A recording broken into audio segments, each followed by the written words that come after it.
দেখুন ভাইরা, আজমির শরীফে আপনারা যারা গিয়েছেন তারা তারাগড় পাহাড়ের 1010 বছরের গাছটা কেমন জীবিত এখনো দেখুন। 1010 বছরের পুরনো সেই গাছ, দেখুন আপনারা সেই গাছটা কেমনভাবে বেঁচে আছে। দেখুন দেখুন সেই গাছটা, সেই গাছটা দেখুন 1010 বছর বয়স। দেখুন, আপনাদের যদি ভালো লাগে তাহলে সাবস্ক্রাইব করুন।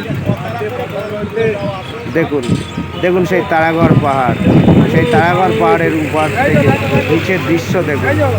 খালি দেখুন আপনারা তারাগড় পাহাড় আজমির শরীফের।